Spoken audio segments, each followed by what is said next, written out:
အားလုံးပဲမင်္ဂလာပါ0 online class ကနေပြန်လည်ကြိုဆိုလိုက်ပါတယ်ဒီနေ့တော့ကျွန်တော်တို့ဒီ selection 2အကြောင်းလေးတွားရအောင်ပေါ့နော်ဟုတ်ပြီဒါဆိုကျွန်တော် selection 2ကတော့ဒီ2ဘားမှာဆိုရင်ဒီတောင်းကဒီကောင်လေးပေါ့နော်ဒီပုံမှာကျွန်တော်တို့ဒီ mouse လေးတက်တင်လိုက်လို့ရှိရင်ဒီမှာ selection 2 V ဆိုပြီးမှတွေ့ရလိမ့်မယ်ပေါ့နော်ဒီ selection 2ရဲ့သူ့ရဲ့ shortcut ကတော့ဒါ keyboard ပုံမှာဆိုရင် V ပေါ့နော် V ကိုနှိပ်လိုက်လို့ရှိရင်ဒီ selection 2ကိုကျွန်တော်ရွေးထားပြီးတာဖြစ်သွားလိမ့်မယ်ပေါ့နော်ဒီ selection 2ကတော့ဒီ direct selection 2နဲ့ icon လေးကတော့နည်းနည်းလေးဆင်နေပေါ့နော်ဒါပေမဲ့ကျွန်တော်တို့ဒီသူ့ရဲ့ဒီ direct selection 2မှာတော့ဒါအတွင်းထဲမှာအပြည့်ဖြည့်ထားရပေါ့နော်ဒီကျွန်တော်တို့ဒီနေ့ပြောမယ့် selection 2ကတော့ဒါအတွင်းထဲမှာအယောင်လေးမပေါအောင်ပေါ့နော်အခုဒါဆိုရင်ကျွန်တော်တို့ဒါအခုကျွန်တော်ယူထားတာဆိုရင်ဒါ selection 2ပေါ့နော်ဟုတ်ပြီဒါဆိုရင်အရင်ဆုံးအနေနဲ့ကျွန်တော်ဒီ selection 2ကဘယ်လိုမျိုးအသုံးဝင်တယ်လဲဆိုတာလေးကိုကျွန်တော်တို့တစ်ချက်ကြည့်အောင်ပေါ့နော်ဒါဆိုရင်ကျွန်တော် selection 2ကိုရွေးထားပြီးအရင်ဆုံးကျွန်တော်ရဲ့ဒီ project file လေးကိုလည်းမိတ်ဆွေတို့ဒီ like လုပ်ကြည့်ချင်တယ်ဆိုရင်ဒါလေးကိုလည်း download ဆွဲပြီးမှဒီ exercise လေးလုပ်လို့ရတယ်ပေါ့နော်ဟုတ်ပြီဒါဆိုရင်ထိတ်ဆုံးအနေနဲ့ကျွန်တော်တို့ဒီ selection 2ကဘာလုပ်လို့ရလဲဆိုရင်ကျွန်တော်တို့ဒီလို object တွေကိုပေါ့နော်ဒီရွှေ့လျားလို့ရတယ်ပေါ့နော်ဒီ object တွေကိုကျွန်တော်က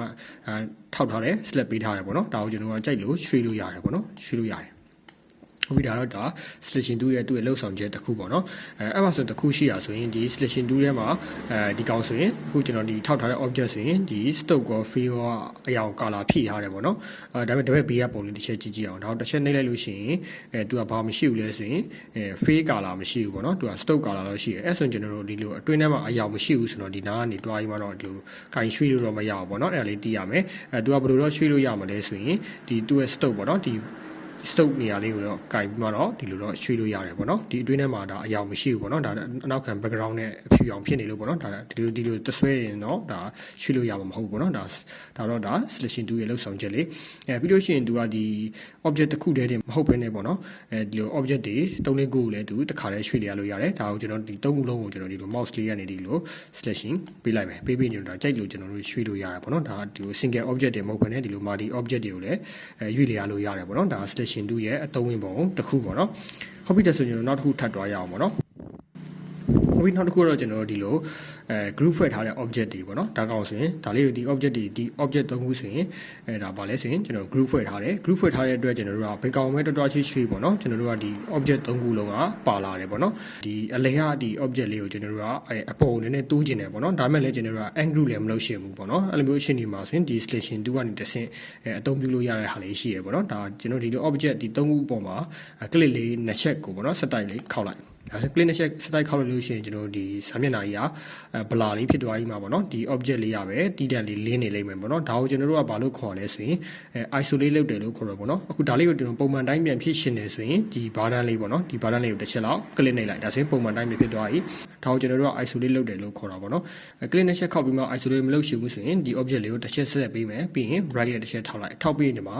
isolate selected group ဆိုလေးရှိတယ်အဲ့ဒါလေးကိုယူလိုက်လို့ရှိရင်လည်းဒီခါခဏကကျွန်တော်တို့ isolate လုပ်တာ ਨੇ အတူတူပဲပေါ့နော်ကျွန်တော်တို့ကဒီ object ကို click နဲ့ set ခောက်ပြီးမှအသုံးကြတာတော့ပိုများတယ်ပေါ့နော်ဟုတ်ပြီဒါဆိုရင်ကျွန်တော်ဒီလို isolate လေးလုပ်ပြီးသွားပြီဆိုရင်ကျွန်တော်တို့ကဒီ object လေးတစ်ခုကိုတီးတက်ရွေးလို့ရပါတယ်ဒီ selection 2နဲ့တီးတန့်ရွေးလို့ရပြီပေါ့နော်အဲ့ဆိုကျွန်တော်တို့ကတီးတန့်ရွေးလို့ရပါပြီဖြစ်တဲ့အတွက်ဒီကောင်တီးတန့်ကျွန်တော်တို့ကအပေါ်ထုတ်လိုက်လို့ရတယ်ပေါ့နော်ထုတ်ပြီးကျွန်တော်တို့ကဒီ isolate ကိုဒီ button လေးကိုတစ်ချက်နှိပ်ပြီးမှဖျောက်လိုက်ဒါဆိုရင်ဒီကောင်ကပုံမှန်တိုင်းပဲ3ခုလုံးက group တစ်ခုလည်းဖြစ်နေလိမ့်မယ်ဒါကြိုက်လို့ရွှေ့လို့ရပါပြီပေါ့နော်ဒါကျွန်တော်တို့ angle မလုပ်ဘဲနဲ့ပေါ့နော် isolate ဒီ selection 2သုံးမှကျွန်တော် isolate လုပ်ပြီးမှပေါ့နော်ဒါဒီလိုမျိုးရွှေ့လို့ရတယ်ဆိုတာလေးကိုလည်း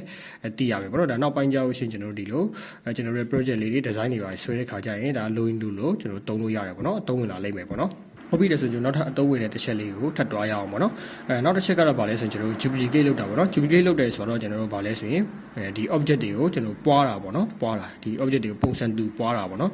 ်ဒါဆိုရင်ကျွန်တော်ဒီက star လေးကိုကျွန်တော်တို့ပွားကြည့်အောင်ဒါဆိုရင်ကျွန်တော်မှာ shortcut key လေးရေးထားပြီးတယ်သူကဘာလေးကိုအသုံးပြုရမလဲဆိုရင် order key ပေါ့နော် keyboard ပေါ် order key ရယ်ပြီးလို့ရှိရင်ကျွန်တော်တို့ရဲ့ mouse ရဲ့ left click ရယ်ကျွန်တော်တို့ကဖိပြီးမှဆွဲရမယ်ပေါ့နော်ဒါဆိုရင်ကျွန်တော်တို့ဒီ object လေးကို selection တစ်ချက်ပေးထားမယ်ပြီးထားပြီးရင် keyboard ပေါ်က order ကိုဖိထားမယ်မလွတ်နဲ့ပေါ့နော်ပြီးရင်ကျွန်တော်တို့ရဲ့ mouse ရဲ့ left click လေးကိုကျွန်တော်ဖိပြီးမှတစ်ဘက်ကိုလေးဆွဲလာလိုက်ပြီးရင်ကိုလိုတဲ့နေရာရောက်လို့ရှိရင်ဒါလေးကိုလွတ်ချလိုက်ဒါဆိုရင်ကျွန်တော်တို့ star တစ်လုံးပုံစံတူလေးပွားသွားပြီပေါ့နော်ဟုတ်ပြီကျွန်တော်ထပ်ပွားခြင်းနေဆိုရင်ထိုနည်းတူပဲ order လေးကိုဖိထားမယ်ကျွန်တော်ဒီ mouse click လေးကိုဆွဲပြီးမှတစ်ဘက်ကိုလွတ်ချလိုက်ဒါဆိုရင်ဒါကျွန်တော်တို့ဆက်တိုက်ပေါ့နော်ဒါကျွန်တော်တို့ဒီလိုမျိုးဒီ selection 2လေးအသုံးပြုပြီးမှကျွန်တော်တို့ဒီလို object တွေကို duplicate လုပ်သွားလို့ရတယ်ပေါ့နော်ဒါကျွန်တော် selection 2ရဲ့အသုံးဝင်ပုံတစ်ခုပေါ့နော်ဟုတ်ပြီထပ်ပြီးမှဆက်ရအောင်ပေါ့နော်ခွေးတောင်တစ်ခုကတော့ကျွန်တော်တို့ဘာလုပ်လို့ရလဲဆိုရင်ကျွန်တော်တို့ဒီလိုကိုဆွဲထားတဲ့ design တွေကို freedom အနေနဲ့ကျွန်တော်တို့ဒါအချင်းကျယ်ပေါ့လုပ်လို့ရတယ်ပေါ့နော်ဒါမှဆိုရင်ကျွန်တော်တို့ဒါလေးတစ်ချက်ကြည့်လိုက်မယ်ဆိုရင် ဒီပေါ့ဒီရဲ့ဒီဘက်ကကျွန်တော်တို့ဒီအလဲတက်တဲ့ရဲ့ဒီနားမှာအဆက်လေးတစ်ဆက်ရှိရဲ့ဒီနားလေးကိုကျွန်တော်တွားလိုက်လို့ရှိရင်အပေါ်အောက်များလေးပေါ်လာလိမ့်မယ်ထို့လေးတူပဲကျွန်တော်ဒီဘက်တောင်းတွားရင်လည်းဒီအပေါ်အောက်များလေးပေါ့နော်ဒီဟိုဘက်တောင်းဒီဘက်တောင်းများလေးပေါ်လာလိမ့်မယ်ဒီနားတွားရင်လည်းကျွန်တော်ဘယ်ညာများလေးပေါ်လာလိမ့်မယ်ပေါ့နော်အခုဒီနားဒီအလဲတက်တဲ့ပေါ့နော်ဒီလိုအတုံးလေးမရှိရဲ့ဒီလို point လေးမရှိရဲ့နေရာကိုတွားလို့ရှိရင်တော့ဘာမှပေါ်မဟုတ်ဘူးဒါဆိုတော့ကျွန်တော်ဒီလို object ကိုရွှေ့ရတဲ့ဟာပဲဖြစ်သွားလိမ့်မယ်ပေါ့နော်အခုဒါဒီနေရာမှာကျွန်တော်တို့ကများလေးထောက်တယ်ထောက်ပြီးရင်ဒီနားမှာ click လေးနှိပ်ပြီးမှကျွန်တော်ဆွဲလိုက်ပြီဆိုရင်ဒါကျွန်တော်တို့ object တွေကိုစိတ်ကြိုက်အကြီးတေးပေါ့နော်ဒါတော့ freedom အနေနဲ့ကျွန်တော်တို့ကဒါစိတ်ကြိုက်ဒီအကြီးတေးလောက်တာပေါ့နော်โอเคဒါကိုပုံစံတူပဲကျွန်တော်လုပ်ရှင်နေဆိုတော့ဒါ shortcut key တုံးမှလုပ်လို့ရတယ်ဒါပေမဲ့ကျွန်တော်တို့ကဒါအခု selection 2ကိုပဲတီးတန့်ပြောတာဖြစ်တဲ့အတွက်ပေါ့နော်ကျွန်တော်ဒီ shortcut key တော့ဒီမှာတော့မပြောသေးဘူးပေါ့နော်ဒီ object တွေကိုကျွန်တော်တို့ဒါစိတ်ကြိုက်အကြီးတေး freedom လုပ်လို့ရမယ်ပေါ့နော်ဟုတ်ပြီဒါဆိုကျွန်တော်ဒါတော့ selection 2ရဲ့အသုံးဝင်ပုံလေးတစ်ခုပေါ့နော်ဒီ selection 2ကိုတော့ကျွန်တော်တို့ကတော့